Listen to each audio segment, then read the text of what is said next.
Welcome to another episode of Afterthoughts. I'm Nadeem Kader. Indeed, the week that's gone by has seen a very interesting turning point in the country's history. The young generation has taken to the street demanding the trial of war criminals. And what an electrifying situation in Shahbag and many other parts of the country. And to discuss this development with me this evening is my guest, Professor Mohammad Arafat, faculty member of business in the Independent University of Bangladesh, IUB. Welcome to the program. Thank you. Thank you.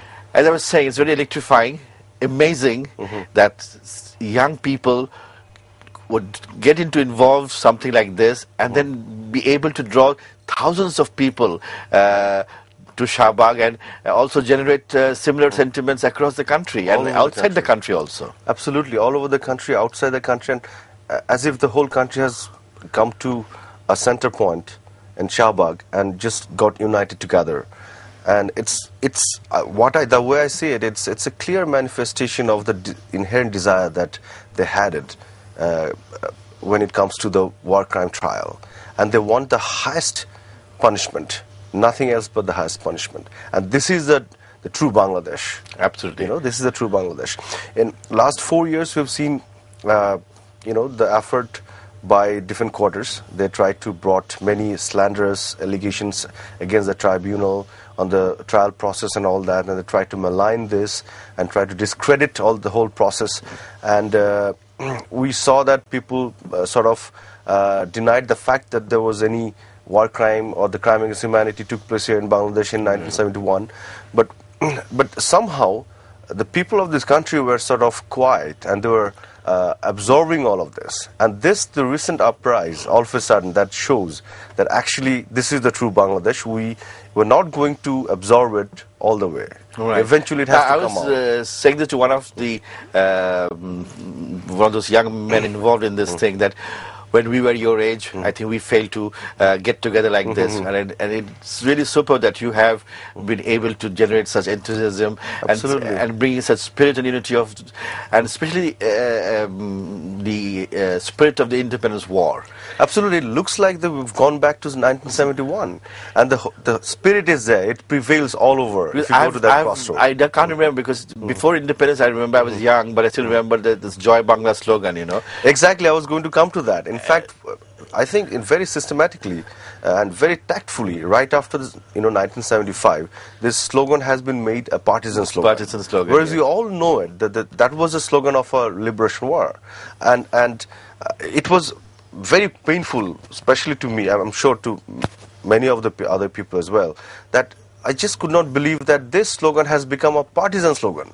This is supposed to be our national slogan. Absolutely. And when I would want to utter this slogan, I want to chant it, and I would feel like whether people are somehow labeling me that I belong to a particular political party or something. But that's not how it should have been. But this has been completely broken down in this crossroad in Shahbag. Everyone is chanting this. It looks like we've gone back there in 1971 and, I saw school children coming and they're chanting Joy Bangla and it's really something that's unimaginable. Unimaginable, and it was completely beyond our expectation. We knew, we thought, but we still could not imagine probably that, something like that is going to happen. A few individuals who are going to come together and they will give a call and everyone is going to respond like this. And it's not only in this Shahbag cross, all over the country, everywhere it's happening. The whole country is together, united. So, yeah. Also, the organizers, there are two things to it. One, we don't see a specific leadership there. That is a big question. Who is going to guide or who are the people who are going to guide this whole movement? Because it's not a partisan movement. Right. It's a people's movement. That is the youth beauty movement. of it. Absolutely. And second is, how long do you go on? Because there's a legal aspect to the whole issue. I think those who are involved with this movement and those who have initiated this, I would say even though they're young, but they're very conscious, politically conscious people. And even if you look at the blog post and the Facebook post and all that, you see that that reflects their knowledge of the history of this country. There are many researchers. They do very rich research of what they have posted, and it's there in the blog. You can go and find it out. So these are not the kind of people that have done something out of just whine or something. They have done it. They know it, they understood what they're doing, and they have a clear understanding of the politics. I would say it is non-partisan, but this is definitely not non-political. This is completely political, and politically conscious people, they have initiated this, and they understand what 1971 is, they understand what Bangladesh is, they know the history of this country, the history of the land, of this land and the people of this land, and they have, that's how I think. So I think they're in a position, they'll be able to give the direction, the future direction to this movement. I think they would... You met there yourself, you know some of them. Every day. So do you have any idea what they're really planning? Because they told me that they're not going to leave the streets until Qadir Mullah is hanged. But that's a legal process that you have to follow. That's a legal process, but that was the initial, emotion, outburst of the emotion, and that was the demand. But they're trying to convert this into a sort of a more rational and logical framework. And what they're saying is that demand should be something like that. That the law that we have, it doesn't secure the right of the plaintiff, those who are the victim, to appeal if in the case of inadequacy of sentence. It gives you the right to appeal when there's acquittal. Otherwise you can't do it. Whereas in the CRPC, you have the right to appeal for the case of the inadequacy of sentence. But the accused can do it. But the people of this country, who are actually the plaintiff, they can't do it. So what they're demanding to the government is to amend the law. And it is very much possible. Yeah, it's already under the process. It's under the process. The formalities have started, and I think absolutely the cabinet is going to discuss it on Monday. Exactly. And if it is amended and if it is done, then eventually you can move forward with this. And then the state can... the prosecution can go and appeal, and eventually, because see, another thing you have to understand, and there were 6 indictments altogether, and in 5 he was proven beyond reasonable doubt. Absolutely. And on 2 of them, where he got this life imprisonment, it was actually the penalty. If you look at the law, the penalty is supposed to be the death sentence, but it was said death sentence or life imprisonment. So it was basically the discretion of the judge. So the judge applied his discretion sort of in favor of the accused, I would say. So it is very simple to, prove it again. I mean, it has been proven already. So to make it happen, it's not very difficult to do it.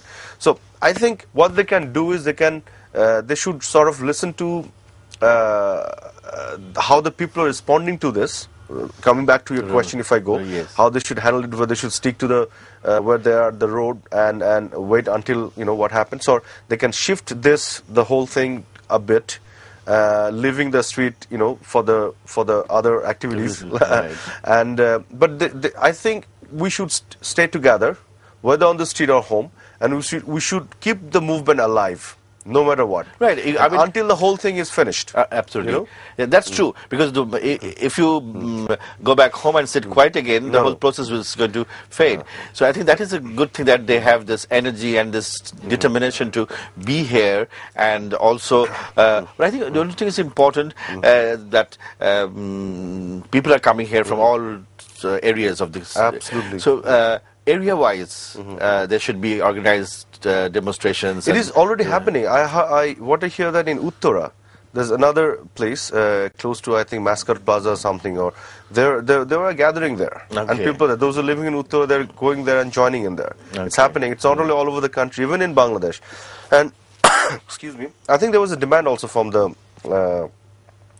stage day before yesterday, I mean on Friday, that we should do this in different area, in different locality, and we should come together and stay there if it is possible, and we should try to go and fight against, if Shibir is trying to do anything, any anarchy or something, we should stand against it. So there should be a sort of a protest from the people, general people, against it. And I think Chittagong Hartal quite spoke about it, yeah, absolutely. Was almost non-present during the Hartal. Absolutely. Right. Exactly. I had another question, that if they're going to stay here, if not going to stay here, what would be their next? Do you have any idea, like if they're going to move out of the streets to their homes?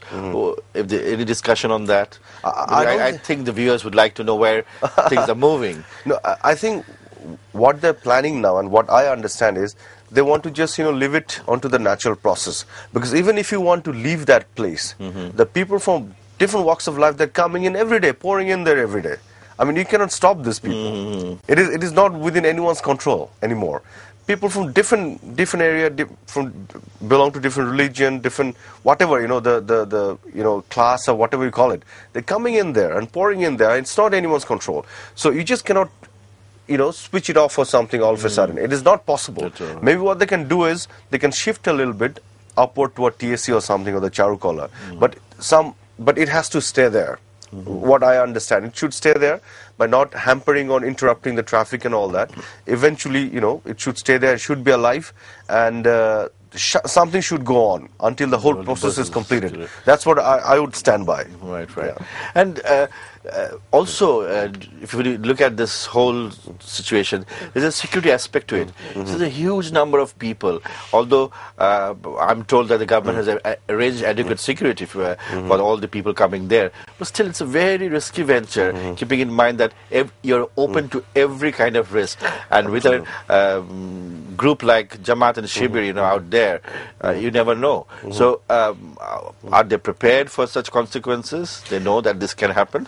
Interestingly, what I figured out, because I was there almost every day and for long time, and what I figured is there's nothing as such, the prior preparation or anything as such, because as you know that it's not an organized force who's done it, but what happened is every individual has taken it as it is their own program.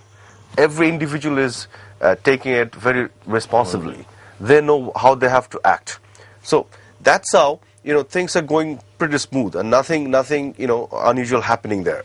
So it's and they're also saying that. I mean, those who are the organizer, they're not seen on the stage all the time. They're just hiding themselves at a corner or something like that, and they're saying this is the movement of the people. Right. It's a movement of the youth, and it's movement of the people. So everyone is a leader here. Like Rabindranath Tagore, Samra Shobai Raja Amadiri Raja Rajutte. That kind of thing is happening, and they believe in that. And I don't see anyone's have craving to go and take the stage and give a speech or try to take leadership stage. And anything as such. No, nothing as such. It's a very big teamwork.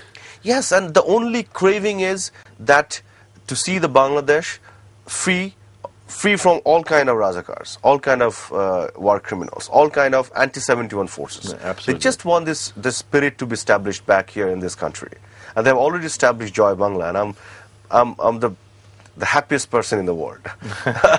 I'm sure many others are. And I was saying that, I was reminded of the day just before the independence war started in 71. I was very young, but this Joy Bangla, so I remember my father, chanting slogan, and we raised the flag of Bangladesh. It was some moment, and when I went there to Shahbag, I could feel that some of the pulse of this is there. Absolutely. And people so there was always a question, that the anti-liberation forces have become stronger in Bangladesh.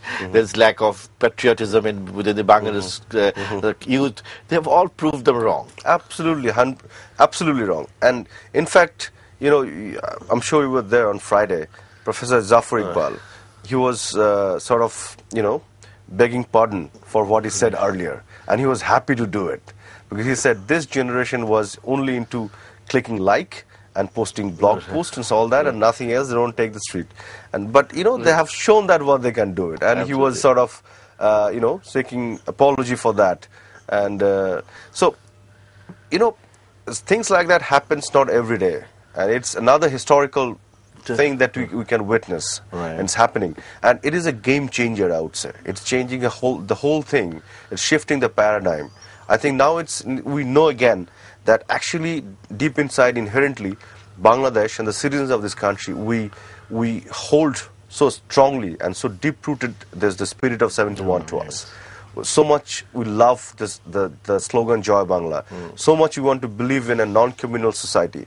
So much we believe in the justice. We want to see this country completely free from all those Razakars and the war criminals. Right. So it has been reflected through this movement. Right. So, okay, Arafat will be back with the Youth Revolution at Shahbag. And with me is Professor Arafat. As we were discussing the security aspect of this crowd here, so is it a difficult task for the government to provide security to such a huge mass, and its length and breadth is so wide? So wide. Absolutely. But then again, because it has something came out of a spontaneous out of spontaneous reaction of the people. So it is the duty of the government to, provide the protection and all that.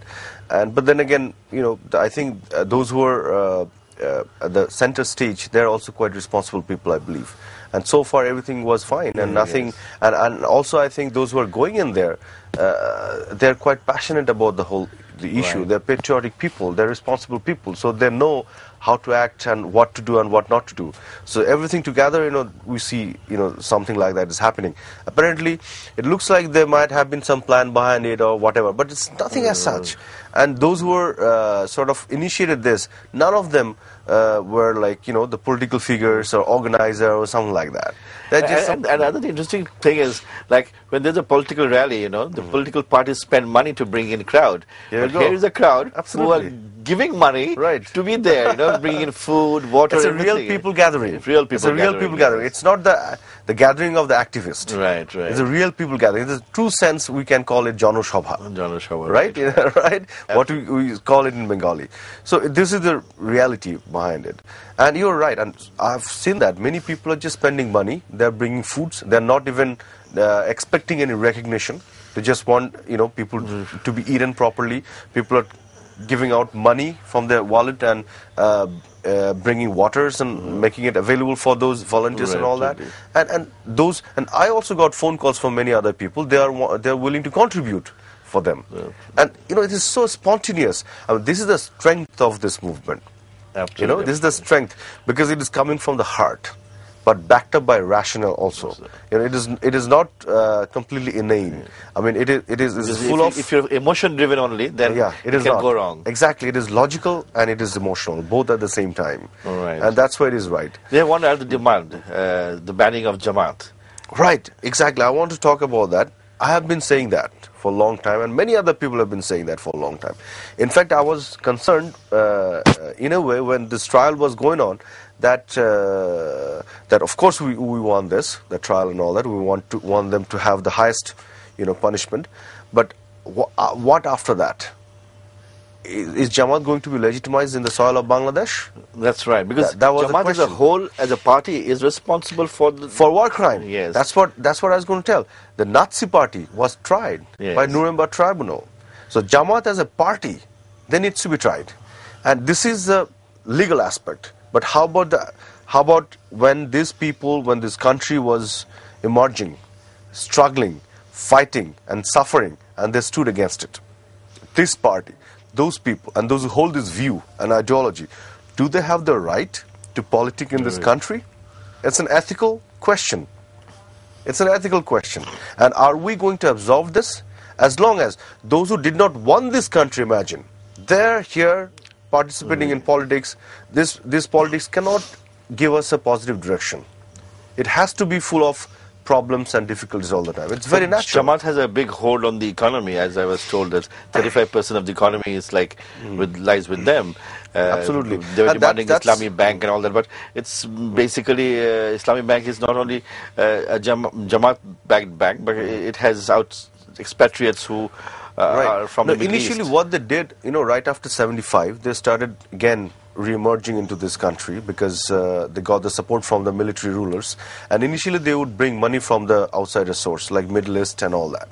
But they were very clever. After bringing the money, they would not spend all the money. They invested. They created many, institutions and all that, so the business institutions. So they were quite smart from that point of view, I would say. And not only this, even the activists they have, it is the same number of people. They don't have many activists. The same number of people, you see it everywhere. And these people are also salaried, interestingly.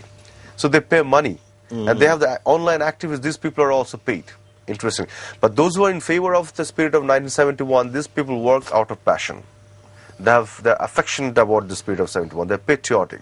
So the strength here, as opposed to money, I consider it's much bigger, and that has been proven already at the crossroad of Sahawag.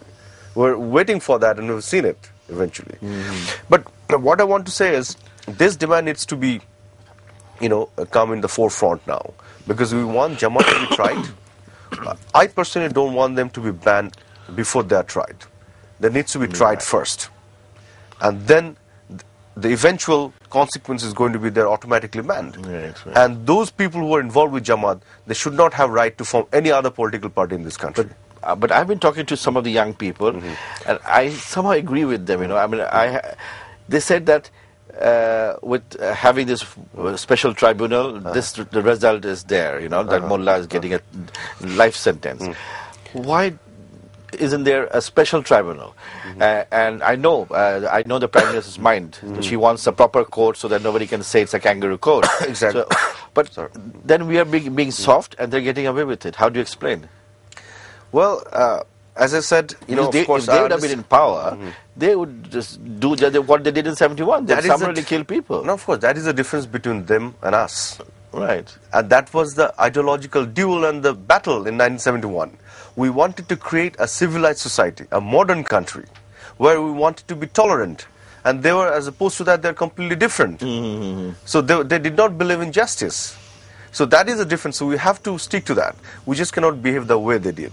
And that's why we're not acting the way they did. We're giving them the trial. We're making sure it's transparent. We're making sure they get proper standard of trial and putting them through trial. And most of the people are demanding the trial, the justice, not vengeance. Absolutely. So that's not out of vengeance. They're not. That's a very good point. It's not vengeance. It's a justice. Justice. It is not out of vengeance. It's justice. That's what. So this is there are certain things that sort of tells you whether or not you are civilized. Right. When you look back after 100 years from now, we look back and see, yes, we set certain precedents that can actually, help us claim that we are a civilized nation. So we just didn't want to act the way they did. So we are very tolerant. I said a few days back in another platform that the way the Jamaat and the anti-71 forces, they evolved again after 75 in this country, this nation have been very tolerant. So demanding the ban on this political party cannot be against democracy. Rather, a fascist party like that, whose party constitution itself directly contradicts the basic fundamentals of democracy, that is the right way to do it. Right. Allowing them is probably not democracy. The Nazi party in Germany is a democracy. Why did they ban Nazi party? Look at the background. And some people say, like, those who are doing Shibir today, they're not even born in 1971. Right. See, what I want to say is, I need to make it very clear. Religion. I want to make it very clear today. That is, those who fought in 1971 in favor of Bangladesh, they're freedom fighter. But it was an ideological battle. I believe many freedom fighters were born after 71. Also. Right? They are the and many Razakars were also born in after 71. Right. So the reason I'm saying that, if it's needed, we have to take up the weapon to defend the dignity of our motherland. We'll do it again. And those people again stand against it. Right. So those who are doing the Shibir, holding this ideology, who are against this country, they are Razakar today. And even 50 years from now, they're still Razakar. And we want to stand against it. Right. Thank you, Professor Arafat. We've run out of time. We have to end today, but we wish we could go on a little bit more. But thank you for joining us this evening and for this interesting discussion. Thank you very much. Well, viewers, as Professor Arafat said, that this young generation, they are not there for vengeance. They want justice. And justice for what? For the brothers and fathers who have laid down their lives for this country. A lot of blood was spilled in this country, and the collaborators were responsible for the killing of many, many people of this country. They helped the Pakistani army to get through to this country, to identify people who were working for the war. So let us hope that the people in this revolution, the new revolution, the youth revolution as we call it, get their justice. Thank you for watching.